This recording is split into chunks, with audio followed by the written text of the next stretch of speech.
Terima kasih untuk Anda yang masih bersama kami. Bagi Anda yang baru bergabung, berikut kami sajikan kembali 3 berita utama hari ini.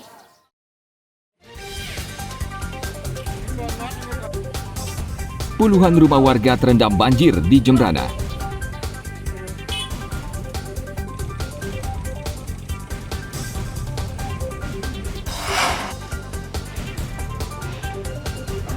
Ditreskrimum Polda Bali menangkap pelaku yang menyalahgunakan penjualan BBM bersubsidi dengan modus menggunakan belasan barcode atau kode batang.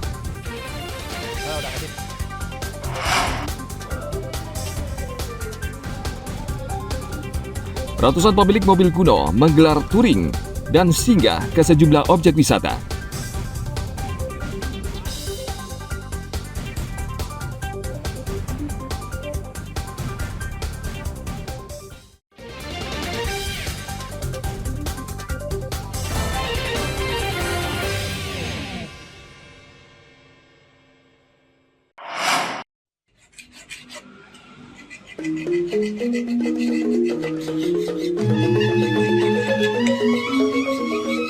Siapa bilang keris tidak perlu diservis? Inyoman Kardi sehari-hari bekerja memperbaiki keris milik pelanggannya. Ia membuka jasa perbaikan keris di Desa Batuan, Kecamatan Sukawati, Gianyar. Pelanggannya sebagian besar adalah kolektor keris dan orang sekedar memiliki sebagai cindera mata.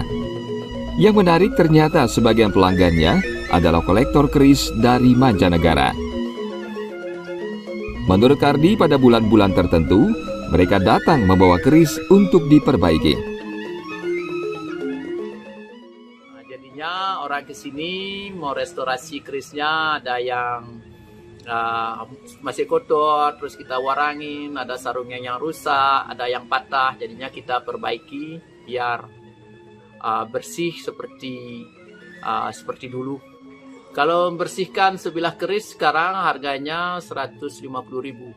Sarungnya ya tergantung kesulitannya, mulai dari 50.000. Ya di sini kita menjual dan ada beberapa keris yang tidak kita jual karena kita sulit untuk mencarinya.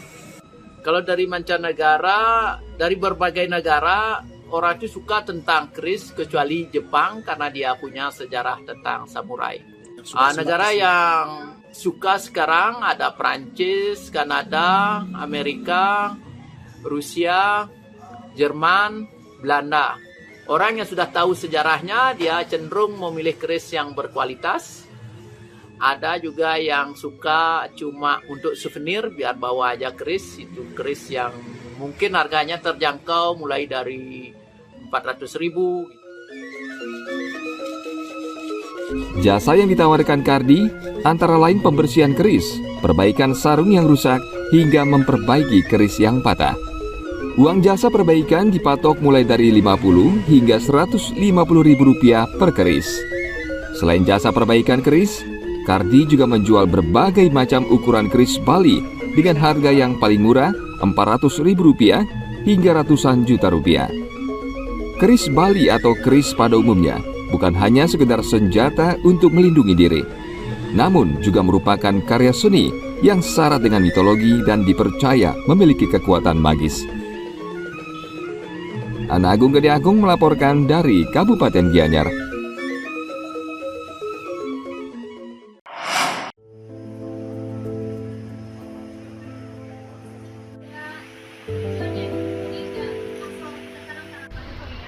Untuk menyambut Natal dan Tahun Baru, Nuanu meluncurkan fasilitas terbaru Magic Garden yang berlokasi di Banjarnyanyi, Desa Beraban Tabanan. Wahana baru Magic Garden berdiri di area seluas 3.600 meter persegi. Pengelola ingin pengunjung menikmati libur Natal dan Tahun Baru di tengah suasana hutan yang masih asri, sambil menikmati beragam jenis kupu-kupu dan tanaman langka. Kebun kupu-kupu misalnya, pengunjung bisa melihat berbagai spesies kupu-kupu asli Nuanu dan Bali, serta mengamati siklus serangga tersebut. Jadi di sini harapannya dengan kita di sini kita mau memaparkan juga kepada publik supaya mereka ada kesempatan untuk melihat dari dekat apa natif flora dan fauna yang eksis di dalam lingkungan ini. Tersebut dari kebun anggrek, hutan tropis, dan taman kupu-kupu ini karena pada saat kita mulai dalam proyek Nuanu ini, kita lihat ini adalah diversitas dari tanaman-tanaman dan fauna yang natif dari sini. Pasar saya rasa sangat mix ya, domestik dan dari mancanegara. Keduanya sangat tertarik dalam bidang yang berhubungan sama alam. Jadi pada masa konstruksi banyak yang mencoba masuk untuk melihat apa yang di dalam, dan kita perhatikan rata-rata cukup kaum mix gitu, dari multinasional dan juga dari yang pasar domestik. Di Galeri Botanikal, pengunjung juga bisa melihat 400 jenis tanaman langka dan eksotis. Sebagian hanya tumbuh di negara tropis. Selain Galeri Botanikal, pengunjung juga bisa melihat berbagai jenis tanaman anggrek. Ada sekitar 500 spesies anggrek di taman ini. Bagi penggemar fotografi, lokasi ini tentu menjadi objek yang menarik.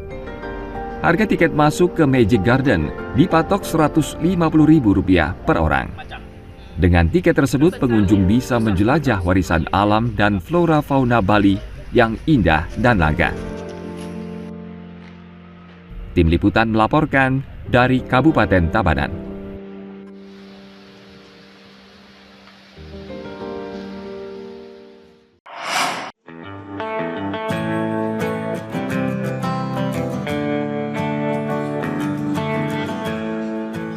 Ratusan mobil kuno ini adalah saksi sejarah industri mobil yang pernah jaya di tahun 40-an. Pemilik mobil ini tetap merawatnya dengan baik, karena semakin tua, semakin langka, dan harganya pun sulit ditebak. Belum lama ini pemilik mobil kuno menggelar touring keliling Kabupaten Bangli.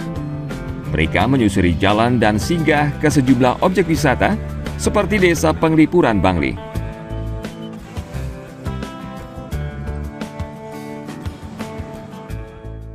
Karena ini kita acaranya nasional, kita pengen mengajak teman-teman dari seluruh Indonesia mengenal tempat wisata di Bali dan khususnya yang sangat-sangat istimewa seperti Desa Penglipuran yang terkenal dengan kebersihannya di dunia.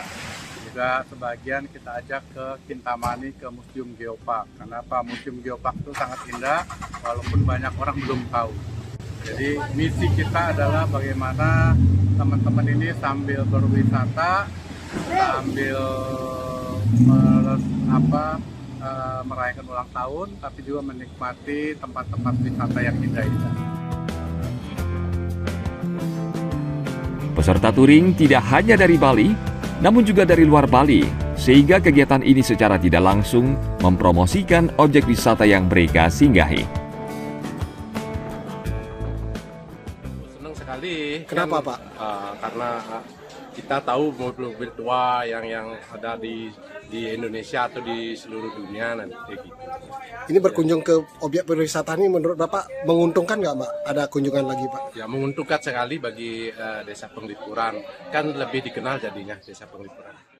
Ya menurut kami sebagai warga di sini ya senang, bagus, artinya kumpulan atau grup-grup itu mengapresiasi keberadaan desa wisata Penglipuran sebagai desa yang melestarikan tata ruangnya. Ya kami rasa ke depan mungkin secara kontinu bisa dilakukan untuk mengembangkan daripada atau membantu perekonomian kreatif di desa wisata Penglipuran. Touring mobil tua digelar untuk memperingati ulang tahun Perhimpunan Penggemar Mobil Kuno Indonesia (PPMKI) dan melibatkan sekitar 900 orang dengan 3 estafet. Rombongan pertama menuju Desa Wisata Penglipuran, rombongan kedua menuju Wisata Penelokan Kintamani, dan rombongan terakhir menyesuaikan. Seluruh rombongan kemudian berkumpul di Desa Tegal Besar, Kabupaten Gianyar. Ana Agung Gede Agung melaporkan dari Kota Denpasar dan Kabupaten Bangli.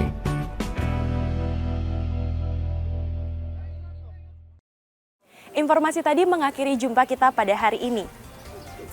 Atas nama rekan-rekan yang bertugas pada hari ini, saya Sintiari pamit undur diri.